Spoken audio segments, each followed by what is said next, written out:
पार्श्वभूमी सांगत असताना सन्माननीय मुख्यमंत्र्यांची आमची मंगळवारी बैठक झाली।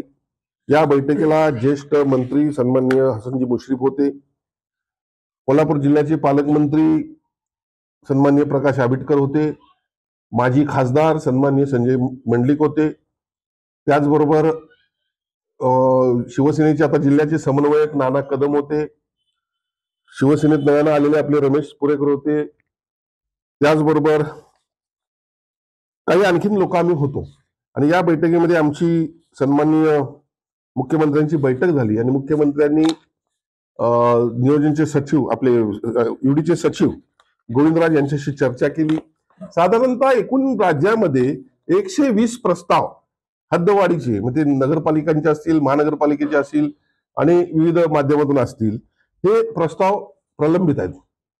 आणि असं असताना त्यांनी त्यांच्यावर चर्चा केली असताना याची प्रक्रिया सुरू करा असे आदेश दिलेले आहेत। त्या करवीर विधानसभा मतदारसंघातील हद्दवाढीमध्ये काही गावांचा प्रस्ताव महानगरपालिकेच्या वतीनं शासनाला पाठवणार आहे असं मला इलेक्ट्रॉनिक्स मीडिया आणि प्रिंट मीडियाच्या माध्यमातून समजते।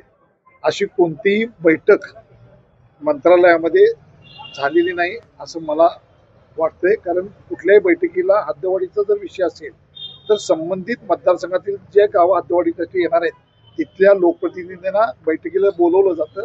अशा पद्धतीची कुठलीही सूचना अगर पत्र मला बैठकीला आलेलं नाही।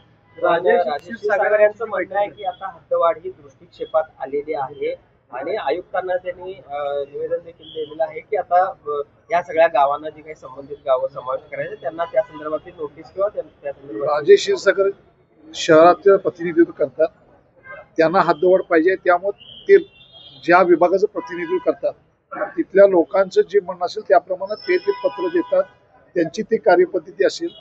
परंतु जी गावं तुम्ही घेणार आहे त्या गावांचा हद्दवाढीसाठी विरोध आहे। त्या गावातल्या लोकांनी ग्रामपंचायतचे ठराव, नुसते ग्रामपंचायतीचे ठराव नाही तर ग्रामसभेचे सुद्धा ठराव दिले की आम्हाला कोल्हापूर शहराच्या हद्दवाढीमध्ये समाविष्ट नाही व्हायचं नाही।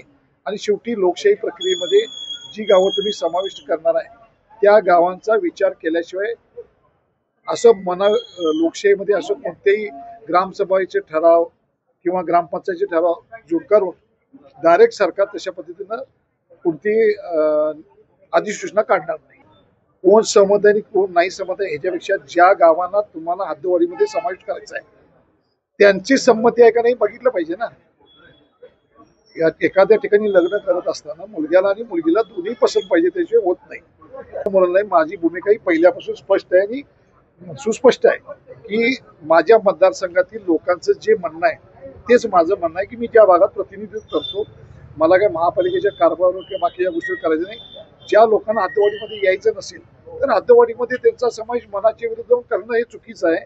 आणि मुळात 2017 साली कोल्हापूर क्षेत्र विकास प्राधिकरणाची या ठिकाणी विकास प्राधिकरण झालेलं आहे आणि या प्राधिकरणाला अधिक निधी देऊन बळकट करा। मी स्वतः 2000 कोटी रुपयाची या 42 गावासाठी निधी लावा आणि बैठक बोलवा आणि DPR करा आणि गावं विकासात्मक करा अशा पद्धतीची मागणी या ठिकाणी मी मुख्यमंत्र्यांनी उपमुख्यमंत्र्यांच्या केलेली आहे। अशाच ताज्या अपडेटसाठी महासत्ता न्यूजला सबस्क्राईब करा।